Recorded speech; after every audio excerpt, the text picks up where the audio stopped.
3 Nigeria Info. Today on the glass ceiling, we're talking about a very important subject. We're discussing a crime that is destroying lives both within and outside Nigeria. The crime is human trafficking, especially sex trafficking. So a couple of weeks ago, the United States Consulate invited me to the screening of a movie. The movie was called I Am Jane Doe. It's a documentary. It's a documentary about sex trafficking in the US. It shows how criminals were using a particular advertising website to trick and lure women and young girls. And then they would abduct them, they would force them into prostitution, or sell them to others who would do so. It was a really, really sobering movie to watch. To see these girls, young girls, old enough to be my daughter, young girls and women talk about the ordeals that they went through, and to realize that there are so many more still in captivity right now, still being held hostage, still being raped, still being sold. It was quite upsetting to watch it. Now, sex trafficking isn't an American problem. It's happening in many countries around the world. It's happening right here in Nigeria. Every day, hundreds of girls and women leave this country. Some of them go willingly because they're tricked into thinking that they're going to greener pastures. Some of them are abducted. But all of them end up in a place where they have no freedom and where their lives now consist of being kept as sex slaves for the profit of the people holding them captive. It's a terrible life. It's horrible what is happening to our girls and our women. But it's not stopping.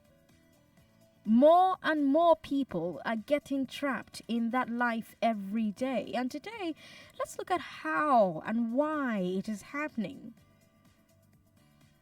Let's ask ourselves questions about what needs to be done to bring sex trafficking and sex slavery to an end for Nigerians. I want us to look at several things today. Let's look at how these ladies got lured into it. Let's look at how they got trapped. Let's look at what happens to them in that trap. Let's look at how some of them manage to escape it. Let's also take a look at what various organizations and crusaders are doing to end this problem. And of course, throughout the show, I'll be hearing from you. And I have my list of questions as usual. And I'll start with a few. I want to find out from you what you have heard about human trafficking. What have you heard about it? How do you think the girls and women are found and recruited? Who do you think is behind the human trafficking in Nigeria? Now, I have a young woman on the phone. She's in Benin at the moment. She herself was trafficked and she escaped. And on the show today, she'll tell us her story. Mary Joseph, welcome. Good evening. Good evening, ma'am. Thank you so much for agreeing to talk to us on Nigeria Info. You're welcome, ma'am. Mary, tell us what happened to you. How did you become somebody who has survived trafficking? Well, it's a long story, but we still talk about today. It was happened 2019, if I may recall, April. It happened in April 2019? 2010. 10, okay. Yes. So I needed to help my mom out with 1 or 2 needs because she was down, and I needed to get her some little money to take care of her well-being and my little ones. She met her pastor that my daughter need a job, and that's all. And the pastor was like, okay, I can get her a job in Lagos or in Kano. And at the end of it all, the pastor said there's a job in Kano. And that's how I traveled to Kano with somebody taking me along. Get to Kano, they called the place either New Garage or thereabouts. I entered into a golf car with a person with other 4 ladies alongside with me. It's around 5 to 6 p.m. I tried calling my mom. I noticed that my number has changed to a French word, and that's why I knew that my life is at stake. And from that moment, they seized my phone. And I was actually thinking maybe I've been kidnapped, but that was what later on I got to notice that I've been trafficked like that through Niger, from Niger to Agadez, and especially some days in Agadez with a lot of ladies in Nigeria, a lot, beautiful, those ones that have certificates, good handwork, and like that. A lot of them trying to. Some of them were deceived. Some of them were like promised a good job as a country. This that. We spent some day in Agadez. From Agadez, there's a square which these trailers that they are ready to load. Like those trailers that carry load cows. These 6 tire trailers, and about 16 of it were ready to load human beings. And the first question that came to me is there any ladies in Nigeria? Because most people being trafficked there are ladies. Those important ladies in Nigeria, and I was like, God. And that's how the journey started. Like, joke inside the desert. A lot of people died along the line. After we spent some days between Agadez desert and the Niger, Algeria desert, they call the place Duruko. Say that place again? is the Duruko desert. Okay, Druku Desert. Okay. Yes, that's that they call it desert ghetto. That place is a point where they drop a lot of people. From there, they'll dispatch either to Mali or to Italy or to wherever your destination. But that desert is like a ghetto, and they will teach you all manner of bad character and this, that, in that same desert there. A lot of people actually were stranded in that same desert, so were killed, just like that. So like us now, we spent some weeks in that place. They brought in some helios, that's desert helios, Okay. 2 of it, to carry some of us down to Libya. So you were told you're going to continue your story, but let me understand something. You were told, Mary, by your pastor that he was going to get you a job in Kano. In Kano, yes, ma'am. But then he took you to Kano and handed you over to people who took you all the way to Libya. Yes, ma'am. Go ahead. So me as a pastor, I never have any negative thoughts against the pastor. Neither my mom had any negative thoughts against the pastor. So even in that same desert, I got to know that because they will ask us, how did you enter the journey? Who brought you in? Who connect you? Who asked you that question? That they have some they call it they have some guys there that interview. Okay. In that desert. Okay. I got to notice that a lot of ladies the pastor have deceived, stranded in that same desert. Okay. So fortunately, it got so good. I was among those I was chosen to follow the next batch that needed to travel to Libya. Okay.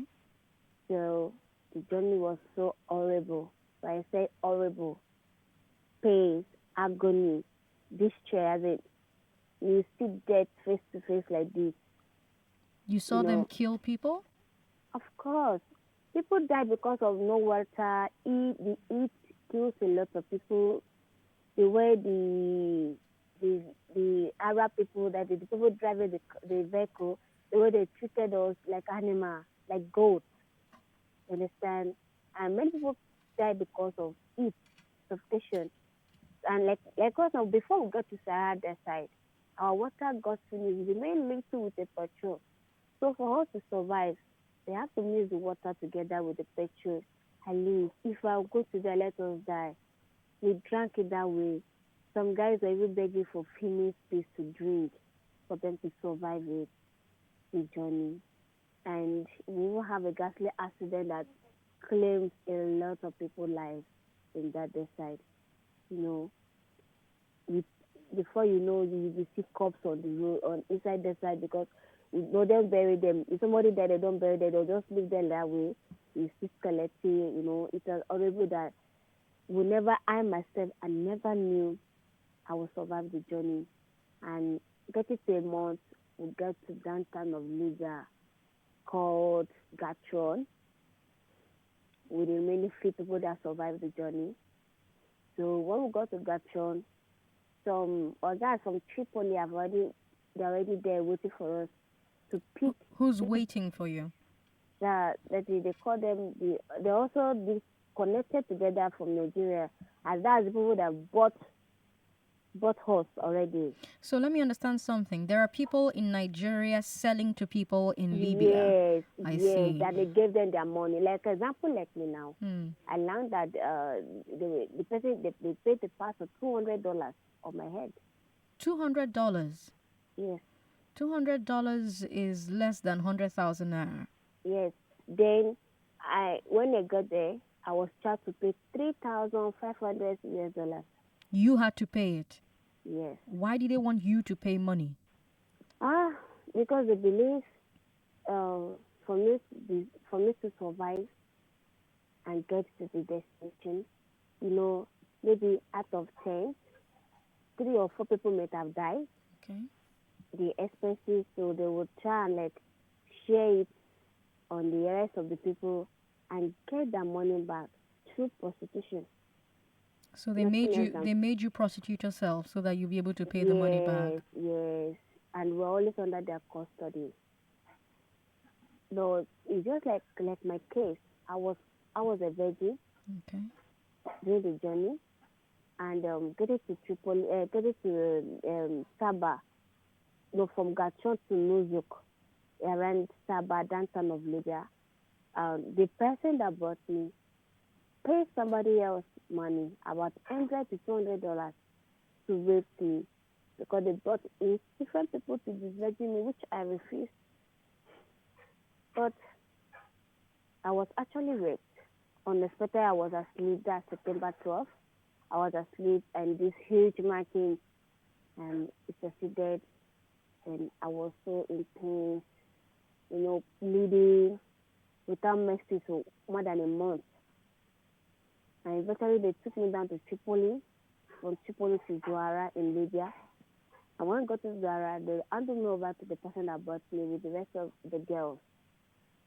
And they were like, I'm going to do the prostitute work, and I'm going to pay them $3,000. Did you refuse when they told you that? I refused. Actually, I refused that I can't do it. Okay. I have never met any man apart from the man that raped me. And they said, I must pay them. And from there, they've tried to force me to do the work, which was so hard for them to succeed, because I just stand on my word. I will not do it. What did they eventually do that made you change your mind? They collected my armpit hair, my frontal part hair, my nails, my toes nail, my fingernails, collected it and said they will work it. They use it to do juju against me, this, that. I told them it won't be successful. Then there are still some group of persons in Libya there. Like every tribe have their own group. Like Yoruba now, they have Oduduwas, OPC people there, which somebody reported the case on my behalf. And they were like, someone, the person that bought me, we need to see person. We had a case and a young girl under you. And she said she doesn't want to do the work and she's a virgin. They tried to fight on my behalf. The person that bought me that must pay that money. Without paying the money, he will not release me. And at the end of it all, after the case went on and on, the person that bought me later called them back in Nigeria, the pastor and other woman called Alaja. Okay, they should pay the sum of 500,000 to his account before he released me to the Oduduwa people.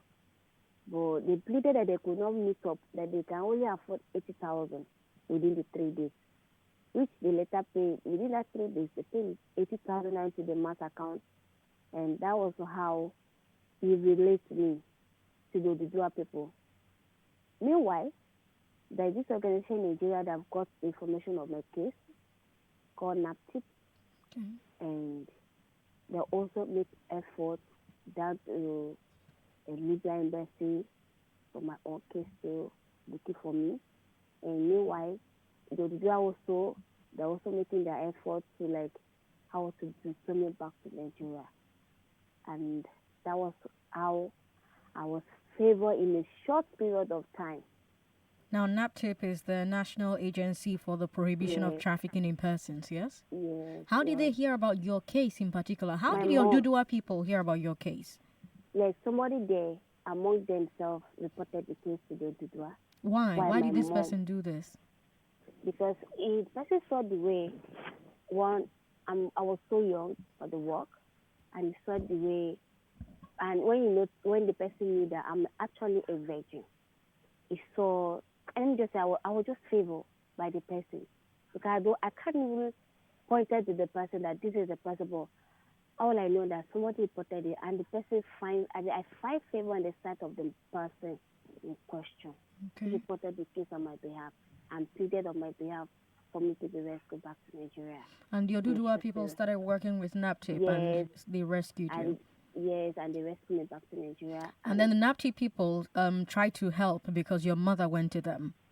Yes, actually, they are the one that later helped me Okay. persecute the traffickers, send them to jail. Oh, they caught the traffickers. Yes, of course, they caught the two of them. Okay. Yes, they caught the two of them. Who and who? The pastor and the Alhaja? And the Adia, yes, Oh, I see. yes, they were persecuted. They just came out from the prison of Vincent, and I learned that the pastor died after the pastor came out from the prison, but the Adia is still alive. And now to take over my responsibility, my education level, to when I finish my university, and they give me appointment to take out to work with So them. you're currently working for NAPTIP. Yes, resume this month. Mary Joseph, I know that sorry does not begin to cut it, but I'm terribly sorry that you passed through what you passed through. And I'm immensely proud that you're making something for your life, out of your life. Thank you so much for sharing your story with us on Nigeria Info. You're welcome. Okay, Lagos. Well, you've heard one person who, against all odds, miraculously, if you like, survived trafficking. Now, you have to ask yourself how these women are lured into being trafficked. Some of them are kidnapped, like Mary was. Some go along voluntarily after they've been deceived about what to expect. But we have to make it clear, none of them, none, has any true idea about what's waiting for them. Not even the ones that get into it willingly. If they knew what their lives would become, they would have rejected the offer to go abroad to work. So you may ask, why did they go along with it? What were they offered? What was the lie that they were told that made them leave home? For Mary, it was, I'm going to get you a job in Kano. The next thing, she found herself in Libya. Some other people are told that abroad they can make far more money than they do in Nigeria, even if they did not attend school and they do not have specialist skills. So they tell a young lady who is a nanny, for instance, or a sales girl in a small shop, or a waitress, that she can make a lot more money doing the exact same job, but in a different country. So they're offering that young girl a way out of hardship, an opportunity to save her family and live a comfortable life. They offered it to Mary, but they offered it to Mary in Kano. Mary just didn't realize that she'll be shipped all the way to Libya. And just like Mary, if these young women don't know any better, they'll jump at it.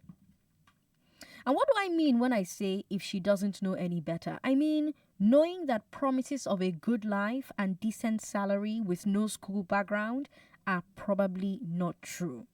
I mean, knowing how the process for visas and travel works to make sure she isn't taken across a border illegally. I mean, knowing her rights so that when they try to take her passport and other travel documents, she knows what is about to happen. But how many girls know better? How many of our people, period, men or women, are able to differentiate between a legitimate offer to help them or their loved ones move abroad or a predator who wants to capture and enslave them. The person that came to Mary was a pastor, and Mary told us that a lot of the girls who are in captivity were brought there by their pastors and their imams and their alhajis and their alhajas, spiritual leaders that you trust.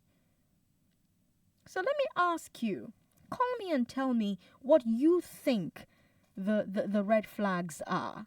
What should people be on their guard against when they're told that someone can help take them abroad? Have you heard these stories? What stories have you heard about trafficking? What have you heard about human trafficking? How do you think the girls and women are found and recruited? We've heard one way. We've told you about one person. Who do you think is behind human trafficking in Nigeria? 01277 0993. That line is for women only, so I expect to hear only women on 01277 0993. But if you are male, you can call 01277 1993, 2993, and 3993.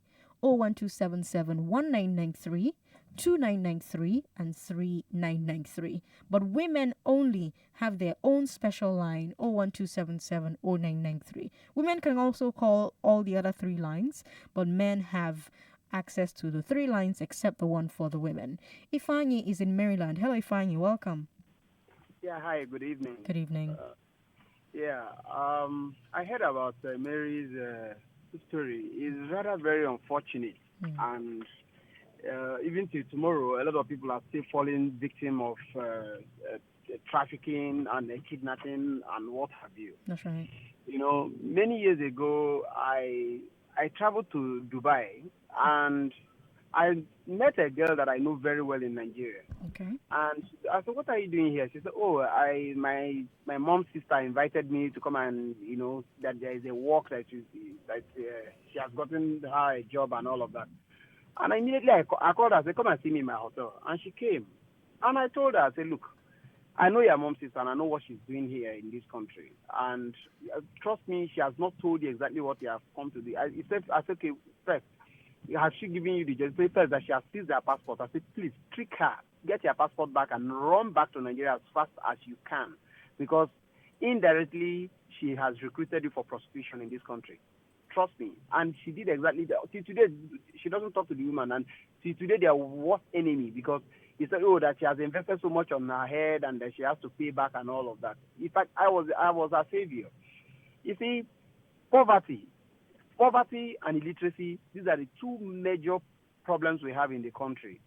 When I say illiteracy, illiteracy does not mean academic illiteracy. I mean, when somebody has not enlightened you on the real situation of life. Because people will offer you juicy jobs, they will offer you things that doesn't seem to look real, and they will make you believe it. And you think the world is greener at the other side of the divide, which is not true.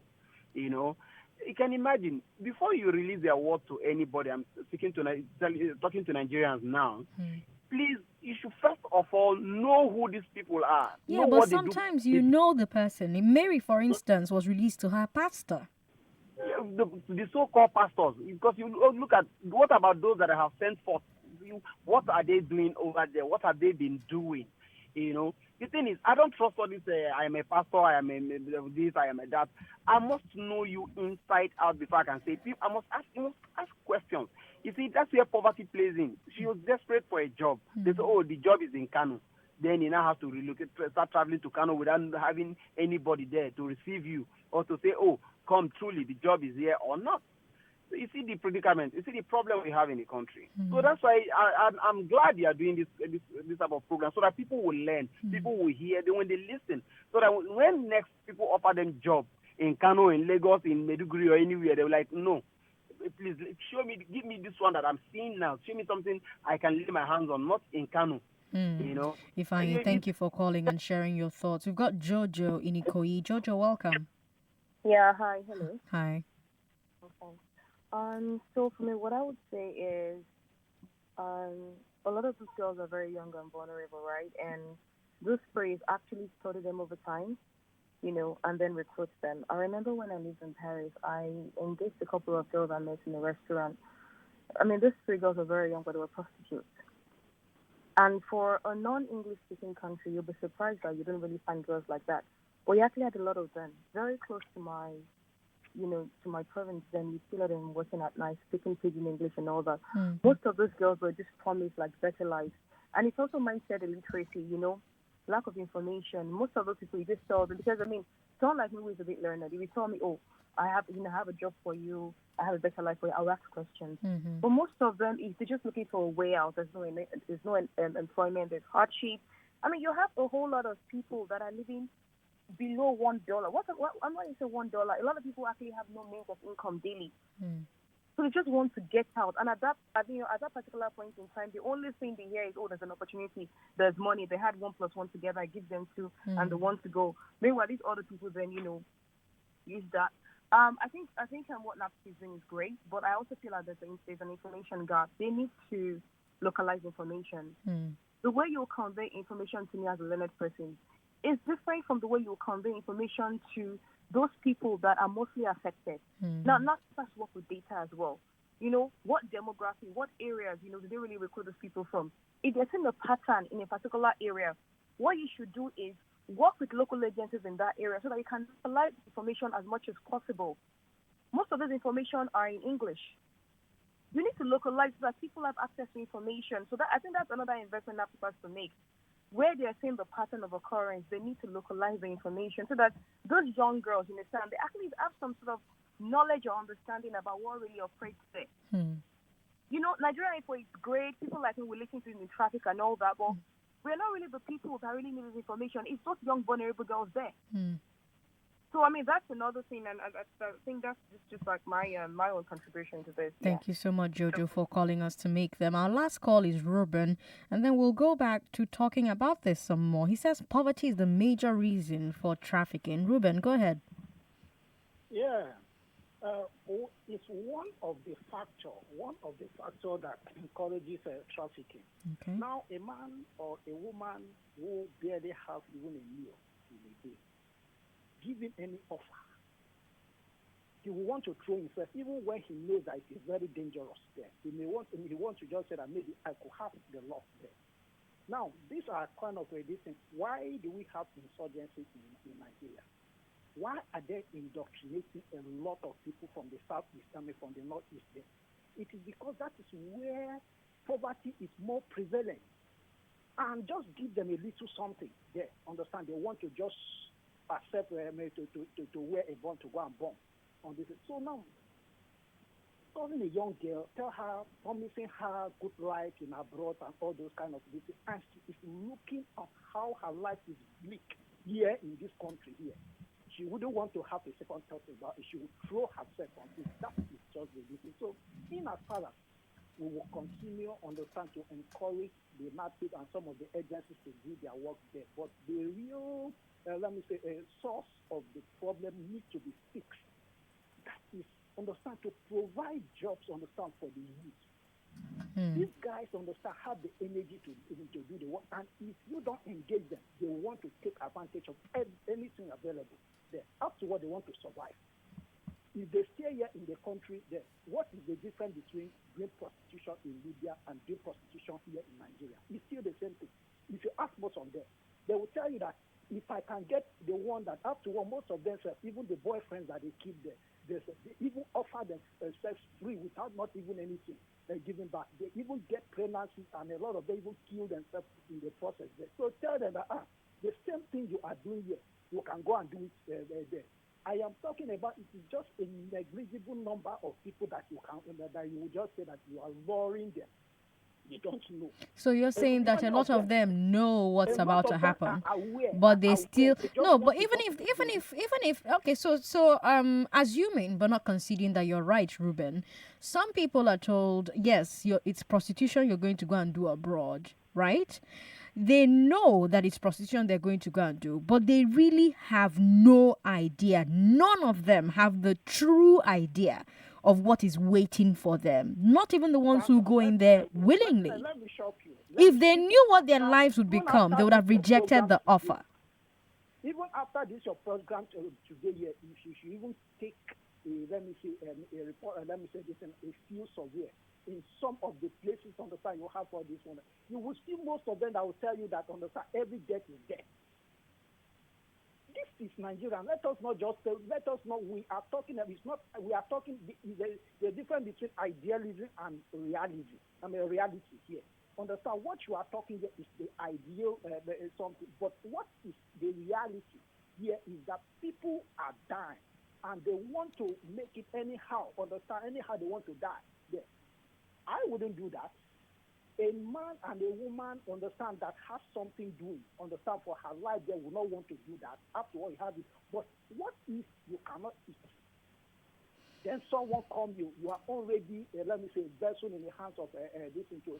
Yeah, but Ruben, in as much as you say there's the ideal and there's the reality, isn't my job as a broadcaster on a show advocating for a better life to tell people to tell people no, even you, it's not just me now, Ruben, even you, isn't our jobs. I mean, why are we complaining about bad governance every day? Why are we complaining about bad roads every day? It's so that people can know better and do better.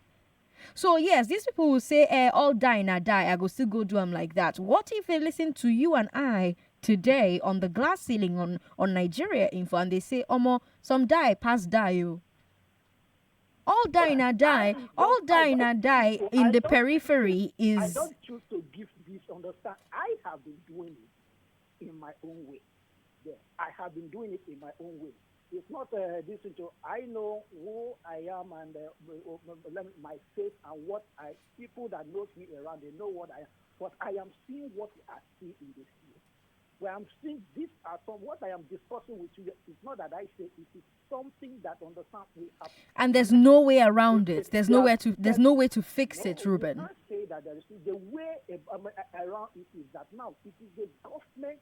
Understand, the government need to speak up. It's not the government that will come and carry these girls. It's not the government that will come and carry these girls from their house and ship them to Libya. It's somebody they know. What I'm saying is that before you run out of time, what I am saying is that there is, let us say it the way it is, that there is nothing. We will only try to, let me say, try to weigh some of the people not to follow it, but there is nothing that is going to stop this thing very easily until a lot of factors, a lot of indices change at home there, that people will begin to, there will be a reorientation of the youth, and also they are seeing things on ground to understand. I will tell them that, instead of me to go there, I better do this one. But if there is nothing on ground here, things are not going to change. Go and bring anything, understand, and tell them the story. They will tell you that when you finish preaching, then you can go.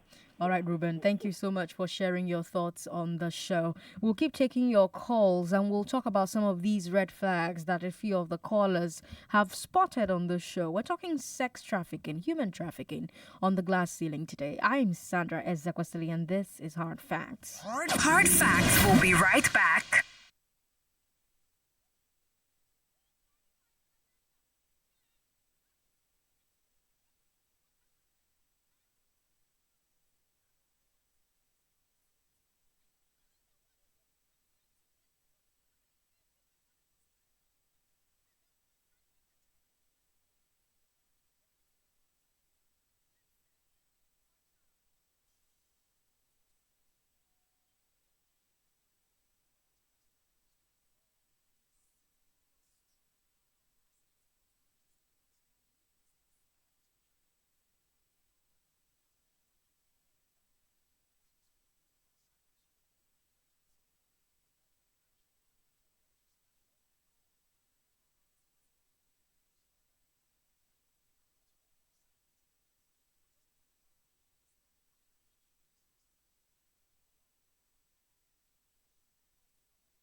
This is the Glass Ceiling on Hard Facts.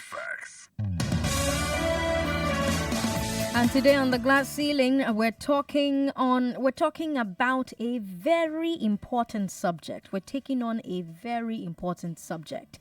We're discussing a crime that is destroying the lives of Nigerians within and outside Nigeria. Human trafficking, especially sex trafficking. And so far, I have asked you, what you've heard about human trafficking, how you think the girls and women are found and recruited, who you think is behind the human trafficking in Nigeria. I've also asked you if there are some ways, some red flags for men and women. Is there a way that they can spot a man or a woman who is selling them hocus pocus? Now, you've called me, you've told me a few things. And at this event I attended that was organized by the US consulate, they mentioned a few red flags. We were told that the biggest red flags to look out for if somebody is saying that they can help you or your loved ones move abroad is, number one, no agent should be carrying you or anybody you know abroad. That's red flag number one. No agent should be carrying you or anybody you know abroad. The person who wants to travel should be able to have a one-on-one relationship with the embassy of the country that she wants to go to. You need to walk into the embassy. Nobody should be going for you. And second, nobody should deny you your passport. Nobody should be keeping your passport for you. That is your most important document. It's the only document that allows you to come and go from one country to the next. Only somebody who wants to control your movement would want to hold onto your passport. And number three, if it sounds too good to be true, it is too good to be true. I know how many people have come to my mom and told her, let's get you visa to Canada for your little son. You pay 600,000. And I'm like, what? Let's get you a passport from this person so that you can go to that country. And luckily for her, anyone she's told, anybody who comes to her, she calls me first. Like, I'm her information minister. I'm her everything. So, Sandra, Nakwa, what is happening? What do you think? I'm like, please, it's false. Please, it's a fake. Please give me the number of that person. We need to arrest that person. That person is a human trafficker. But everybody doesn't have a Sandra in their corner. So let me tell you this. If it sounds too good to be true, we go find you work. You want to reach there, go bring work. You don't need to go school. You don't need to. Nah, lie. Anybody who's promising you heaven and earth as soon as you travel is telling you a story. They're trying to make it sound very tempting for you so that you overlook all the other red flags. Don't fall for it. And then there are those who come saying that they want to take our loved ones abroad to be apprentices. Yes, I can hear you nodding. Someone's told you that. They're quick to shower us with gifts and money to show how well they can take care of our sister. It also happens to men. That's also a strategy. They're hoping that the gifts and the money will raise our excitement and our appetite so that we don't ask the hard questions like, what exactly will my sister be doing? Or how are you able to make that money? These are some of the red flags that you should be looking out for. So these traffickers, they get girls out of Nigeria. If you missed the conversation with Mary Joseph, you can catch up on our Facebook or our podcast. We have a podcast. The Glass Ceiling has a podcast, and you can find it on any of your podcast apps. Just look for The Glass Ceiling Show with Sandra Ezekwesili. And you'll listen to that conversation with Mary Joseph. Quite heartbreaking. Now, these traffickers get the girls out of Nigeria. And all of them are not leaving Africa. They're not all leaving Africa. So many go to Italy, they go to Spain, they go to Turkey. And you have some who stay within Africa. There are a large number of trafficked Nigerian girls and women in Ghana, for example. Just like their counterparts overseas, these ladies are also held captive and they're used as sex slaves for profit. And then you ask yourself, why do these girls stay? There are many reasons. The first one is brute force. These women are kept locked up in houses, in hostels, in hotels, other places. There are men whose job it is to guard them and make sure they don't leave. And then there's the second fear of the police. These women are in a foreign country. They've been told by their captives that if the police catches them, they'll be dealt with severely. And as terrible as their situation is, they are also afraid of arrest and prison. So they hide from the police. And by hiding, they make their captor's job easier. And then you have those that simply do not have the money. Mary Joseph told us that they told her that she'll have to pay $3,500. Where is she going to get $3,500? That's another reason they can't leave. You can't get far without being able to pay for transport or bribe somebody to give you shelter. These women are not allowed to hold money, which they could use later to free themselves. All the money that their so-called customers pay is taken by their captors. Many times, these traffickers will say the girls owe them for their trip out of Nigeria. And so they're taking all the money they earned until that debt is paid. And it keeps so many women trapped with their traffickers for years. Mary got lucky. A lot of women and men do not. Now, these are some of the red flags that I know about. How about you? What are some of the systems and techniques that you know about or you think that traffickers use to control their victims abroad? I'm sure you've heard stories. I want to hear them. Why are so many men not bothered about having sexual relations with women in these conditions? How do you think these traffickers stay out of trouble with law enforcement? Let's talk. 01277 0993. That's the line for women. Women only. If you're a man, you call that line. We're not going to pick up. 01277 0993 is for women only. But everybody else can call 01277 1993 2993 and 3993.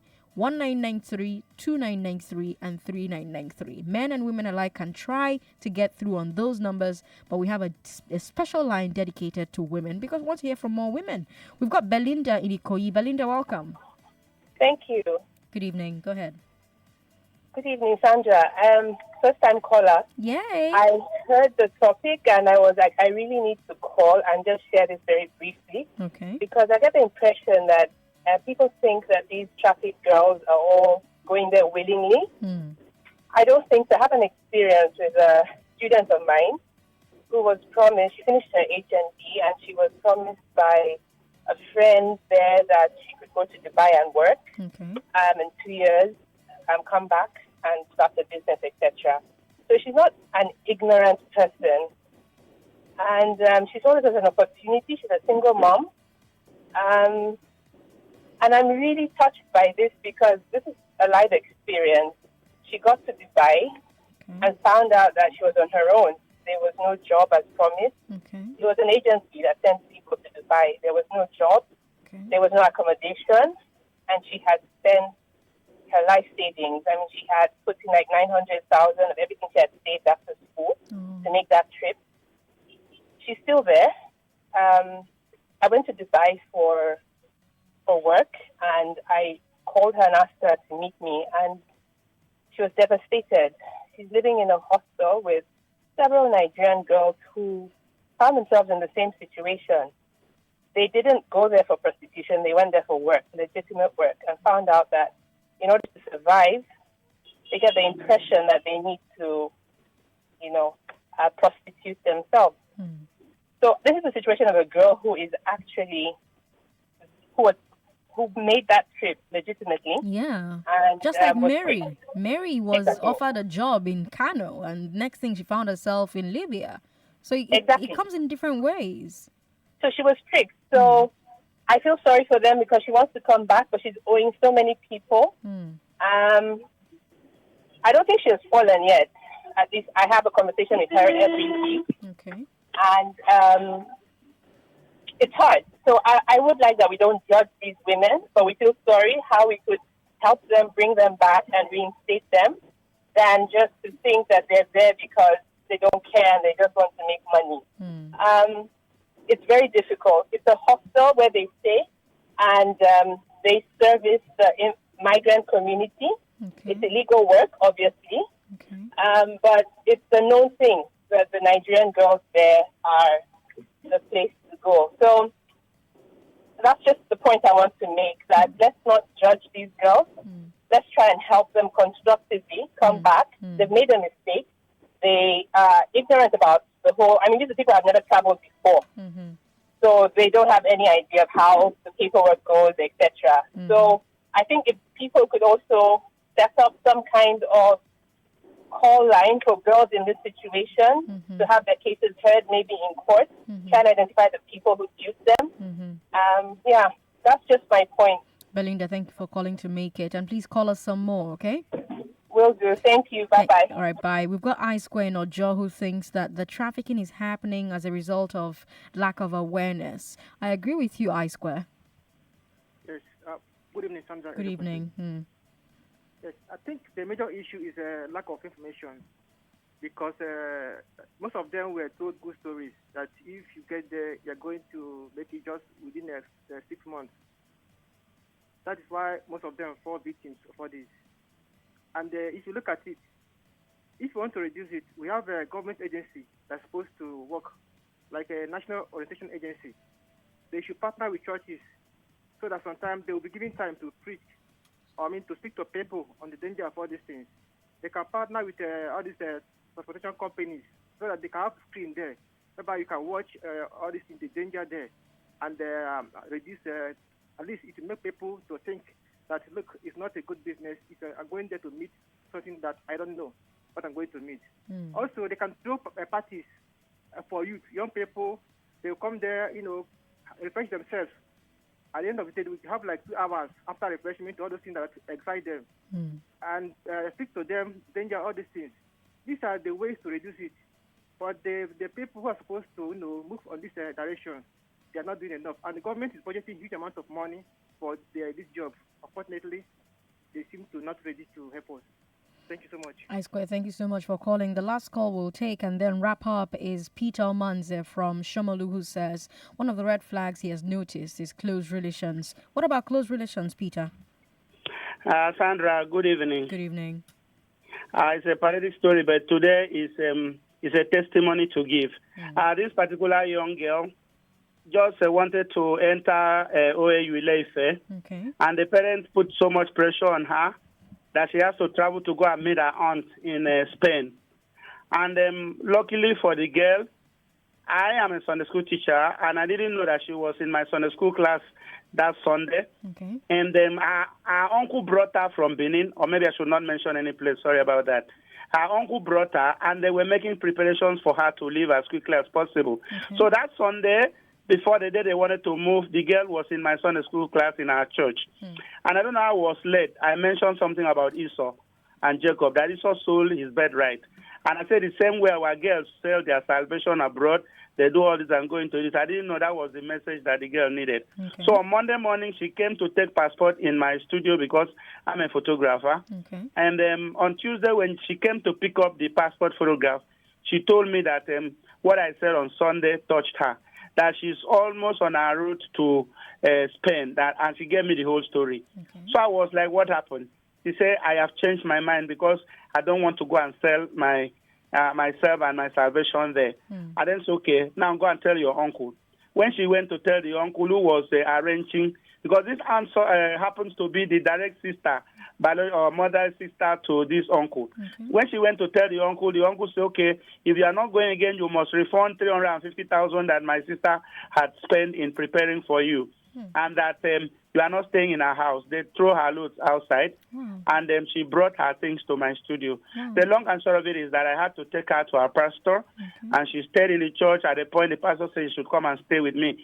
She came to me, and as God would have it, we were able to work things out and link her up with somebody, a woman who took her in Nigeria. Today, let me shorten the story. Today, that girl is in Jabatek, and also she's a tailor by profession. She had done her apprenticeship, and she has graduated. So she called me 3 weeks ago and told me the whole fantastic story. So what I'm trying to say here is that the close relations perpetrate this evil. And let us carry these messages to our churches. Let us carry these messages to our schools, to the nooks and crannies of the city, because a lot of them just think, oh, my aunts want to do me good. They don't know that it is evil. The girl told me that it was after the auntie now called her and said, look, prepare your mind, though, that you are not only coming to do a manicure and pedicure, that you will do prostitution. That was what broke down this girl, and she had to change her mind. So I just suggest that it's not only outside people, close relations do this. So let's take the message across the country. Every worship houses, schools, and sensitize these our young girls, because they could be so innocent like this girl. But I'm happy that today that girl is a success story. I think that's just what I want to share with us. Peter, thank you so much for sharing this story with us. Valentine from Apapa says, some months ago, a certain pastor in my area approached my younger brother with a promise to help send him abroad to play football. My father got to know about it and asked for my opinion as the first son. I critically examined the situation, and without being told, I knew it was a big lie, because my brother was not somebody who was passionate about playing football, but the so-called pastor used that lie because that is what would appeal to most young boys of his age. Valentine, I am glad that your father had you and that your brother had you, as I am glad that my mother has me, and so that some of my cousins will not be sent off somewhere. Now, some of the ways that the traffickers keep control of these girls is something that is very popular. It's a very popular way, and you heard Mary Joseph talk about it, Juju. So many girls who have been rescued or who have escaped from sex trafficking, they say that their traffickers took them to shrines or took them to priests to swear oaths of loyalty. The women talk about the priests telling them that they have placed a curse on them, and that if they leave their madame, the curse will be triggered. It's not an isolated occurrence. So many have testified to it. Mary told you that her hair was shaved, her pubic hair, her armpit hair, her nails. This particular method of control is so widely used by sex traffickers from Edo State that the Oba of Benin had to take extraordinary steps. Remember that. The Oba had to perform a public ceremony and ritual in which he claimed to have destroyed all the charms, all the spells, and the curses that traffickers and their priests use on these women. Now, I should point out that by law, there's no such thing as juju. The law does not believe in juju. You cannot take somebody to court for placing a curse on you. But the law recognizes that if somebody believes in something, it has a psychological effect on the person. So if a young woman believes in juju, it is reasonable to expect that invoking juju would scare her enough to keep her under control, whether or not it has actual magical powers. So that's another red flag. If somebody is telling you or your loved one that before taking you abroad, they must take you to a shrine to swear, remember that this is an attempt to control you.